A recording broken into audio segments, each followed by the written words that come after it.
Será que há um limite do controle dos pais sobre os filhos? Ou não? Cada um tem seu jeito, deve ser respeitado e vai em frente. Será que existe um ponto saudável e um ponto que começa a deixar de ser saudável? Mas a gente precisa pensar no futuro. Essa criança, esse jovem se tornará um adulto em busca da sua independência e vivenciando ambientes e tarefas independentes. Sendo assim, que mal será possível que pais absolutamente controladores e inflexíveis podem causar, tanto em questões emocionais nesse ser humano, quanto práticas em seu dia a dia futuro, de trabalho, de relacionamento, de vida no geral. É sobre isso que nós vamos pensar hoje, sobre as marcas que ficam sobre pais muito controladores. Meu nome é Victor De Gasperi, sou psicólogo clínico e escritor, e é um imenso prazer te ter por aqui. E como eu sempre convido, se você gosta de psicologia, psicanálise, mesmo não sendo profissional da área, aqui é um canal para todo mundo entender esses temas humanos. Eu quero te desejar boas-vindas e pedir para que você se inscreva aqui no canal e curta o vídeo. Essa é a melhor forma de você ajudar a gente a seguir crescendo, entregando esse conteúdo para mais pessoas. Bom, aqui eu já quero apresentar um pouco da lógica da vida, nesse olhar mais da psicanálise, até da psicologia em geral, podendo entender que este mundo ao qual esse sujeito jovem vive se transformará, mudará. Olha esse ponto. O aprisionamento em um mundo que será passageiro. Quero trazer esse pensamento. Quando nós estamos falando do aprisionamento em um mundo, nós estamos dizendo, bom, estamos ali numa fase que tem suas determinadas características e sempre mutação, né? Um bebê cresce muito rápido, um adolescente muda muito rápido, a criança está sempre se transformando. A partir disso, os cuidados também vão se adaptando. O que não é nenhuma tarefa desse humano que acabou de nascer, logo começa a ser, sim, uma responsabilidade, um compromisso. Nem que seja, olha, coloca o seu brinquedo no lugar, guarda aquilo ali. Daqui a pouco, olha, você pode ir lá e se servir na sua comida, olha, guarda isso para mim, enfim, começa ganhando amplitudes, até que daqui a pouco está passeando sozinho, vivenciando sozinho, aprende a dirigir. Ok. Dentro dessas mutações, nós estamos falando de quando esse aprisionamento acontece, nós estamos falando de grades mesmo, daquilo que não flexibiliza, daquilo que absolutamente determina que daqui você não sai. Não no sentido físico, mas até no sentido psíquico, ultraprotetor. Este é o seu ambiente seguro, você não transborda daqui. O que acontece é que no entendimento natural da vida de que este é um mundo passageiro, nós estamos condicionando que esse ser humano fique absolutamente petrificado, absolutamente funcional apenas para esse momento. Porque a flexibilidade necessária da vida, do ir e vir, do deixar, mesmo com certo receio, de arriscar algumas coisas dentro de certas seguranças, é sempre um processo de colocar um pé, colocar um espaço psíquico, colocar sua emoção para começar a se relacionar com a fase seguinte. E aí que está, não existe estou nessa fase. Nunca é um movimento parado e estacionado, estou nessa fase, essa criança está nessa fase. É sempre um lugar de continuidade de movimento, onde ele está cada vez mais distante da fase anterior e cada vez mais próximo da fase posterior. Ou seja, toda fase é uma transição. Sendo assim, se eu bloqueio o entendimento dele, a relação com a fase posterior, só deixando ele se relacionar com fases anteriores, ou com muita dificuldade avançando um pouquinho e ficando mais próximo sempre das primeiras, nós estamos infantilizando. Olha o mundo que a gente está deixando aqui. Um mundo infantil, um mundo imaturo, um mundo mimado, ao ponto de que isso aqui acaba sendo bloqueado.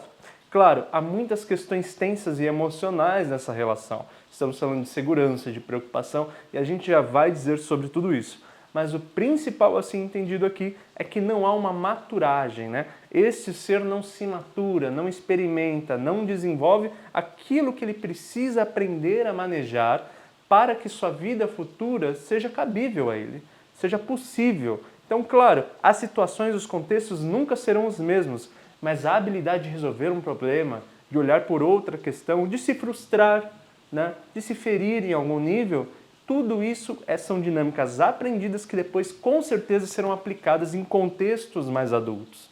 Se aqui ele está hipermeabilizado de experiências de vida, ele não colecionou habilidades e experiências suficientes para estar bem aqui no futuro. E aí sim, falando dessas preocupações, quero também aqui abraçar os pais, eu compreendo, é um lugar possível e importante de ser entendido com empatia. Basicamente, esse ponto que eu vou trazer é para falar sobre esses pais que estão gerindo essas crianças dessa forma, que é a segurança que ignora a vida e as projeções embutidas. Vamos por partes. A segurança que ignora a vida. Mais uma vez, o elo que eu disse anteriormente.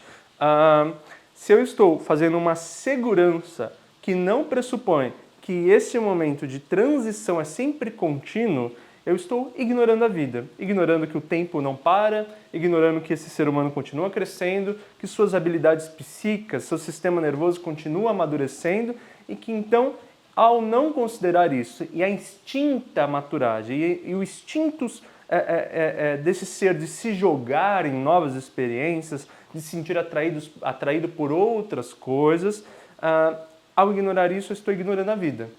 E basicamente uma vida a qual esse pai muitas vezes compreende, eu já vou falar disso também, tem até certas feridas e marcas sobre isso, mas que como projeção ali em frente acaba bloqueando e fechando esse circuito. Então, ignorar a vida, é isso que está sendo feito, né? Ignorar que a vida precisa de certos riscos e aprendizados, mesmo com todos os seus cuidados. Pensando na segunda parte da frase aqui, que linka, que eu disse, as projeções embutidas, eu estou dizendo assim, nessa segurança que ignora a vida, as projeções, é uma inserção das projeções desses pais.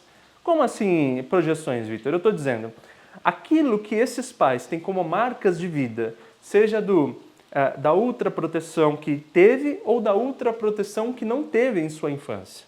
Seja do super lugar de risco que ele se colocou na infância ou do super lugar de proteção que ele se colocou. Seja na super introversão ou na super extroversão que esse pai viveu. Estes exageros, veja que eu estou usando essas palavras, super isso ou super aquilo, muito disso ou muito daquilo, acaba condicionando que, em alguma maneira, em reflexo, ele aplique um super cuidado, né, um muito cuidado nesse lugar do exagero nesta criança à frente. Usando um exemplo, vamos supor que esse ser teve uma grande ferida, o pai, né? Estou pensando nos pais, porque foi criado sem nenhuma atenção, correu muitos riscos, passou por grandes dificuldades, sofreu alguns machucados e talvez por negligência mesmo, por falta de atenção, falta de carinho, falta de zelo por essa criança.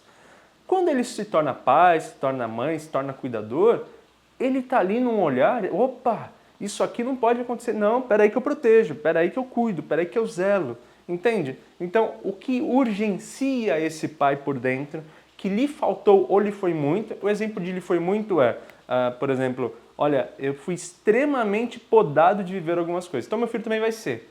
Não é essa ideia racional que passa pela cabeça, mas uma tendência psíquica de fazer o mesmo, né?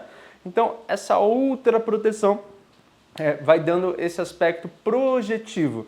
É um pai tentando lidar com as próprias angústias e dores, sem considerar, não conseguindo alcançar a ideia de que esse filho tem uma história própria, uma história inédita, né? Que não envolve esses critérios antepassados. Claro, a experiência desses pais também nos ajuda, também é bem-vinda, mas nessa definição tão projetiva, fica parecendo que é uma continuidade da história e não é.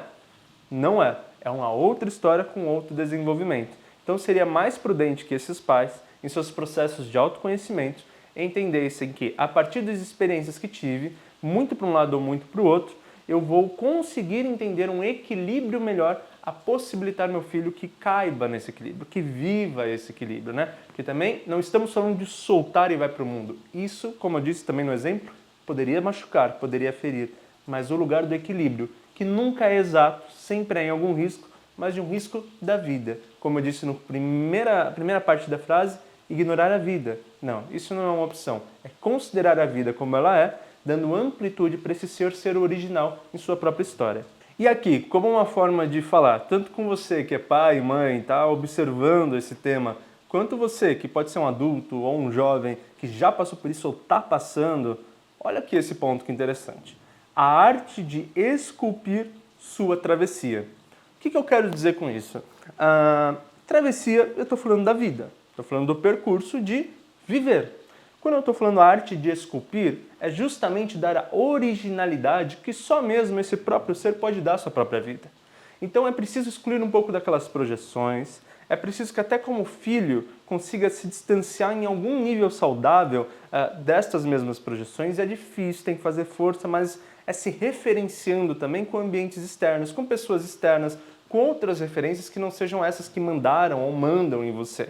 Mas fato é que quando o sujeito tem a mão, tem as ferramentas para esculpir a sua travessia, ele consegue de fato construir uma história saudável, original e de bem-estar. Ah, mas não vai acontecer coisas ruins? Claro que vai. Vai se decepcionar, um dia vai perder um amor, vai ter histórias na vida difíceis. Espero que as menores e menos trágicas possíveis, mas tudo pode acontecer.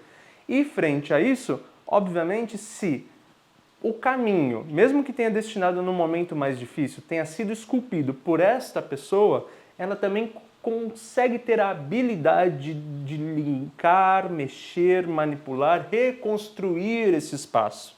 Agora, se eu estou vivendo uma história que me deram pronta, vai por ali, vira por aqui, vai por lá, faça isso, não faça isso, eu não tenho nem a habilidade de ajustar quando for preciso, porque isso não nasceu de mim, isso não foi ideia minha, isso não foi construído por mim. Então veja que, mesmo que você que está me ouvindo esteja já numa fase mais posterior, eu fui vítima desses espaços, desse supercontrole, a ideia aqui é, a partir daqui, como que você esculpe a sua vida? Claro, fazendo terapia, falando dessa infância, falando desses pais, mas como que você consegue esculpir artesanalmente, com as suas mãos, este lugar novo ao qual você quer se destinar. E aí sim, estamos entendendo um caminho saudável. Nunca será fácil falar da relação de pais e filhos, né? É sempre um lugar de muita tensão emocional, de muito zelo e também de muito conflito. Afinal, há tantas emoções envolvidas que de fato fica às vezes misturado demais para entender por onde ir. E por isso que eu disse em várias partes aqui, o importante é não ser exatos, não estamos falando de exatidões, faça isso, aquilo, ou o jeito certo é esse. Mas entender que há uma variável de vida que sempre vai estar presente. Algum risco sempre vai ter, algum perigo sempre vai ter, mas que nós possamos esculpir a nossa vida e, a partir do momento, esculpir a vida do filho, mas parcialmente, né? Para que também depois, vai lá filho, agora é só com você. E você ficar ali no apoio, numa orientação, mas para que tudo possa ocorrer o mais equilibrado possível. Mas todo ser humano precisa experimentar por si, tomar uma decisão e enfrentá-la, escolher algo e vivê-la. Isso é absolutamente fundamental para a construção da historicidade desse ser, para a construção do sistema psíquico desse ser como potência de resolver, construir, sentir a vida. E aí sim, estamos construindo seres saudáveis. Então, seres saudáveis não são seres só protegidos, são seres que vivem e, felizmente, dentro de um equilíbrio, o mais saudável e o mais protegidos possíveis ao ponto de não impedir a vida de acontecer. Muito obrigado por ter participado dessa reflexão aqui comigo, por ter me ouvido até aqui. Mais uma vez te convido a se inscrever no canal, a curtir o vídeo e me deixa aqui nos comentários, fala o que você achou, será um prazer ouvir sua história, ler sua opinião. Seja sempre muito bem-vindo. Eu desejo que você seja feliz e estamos super no caminho certo. Um super beijo.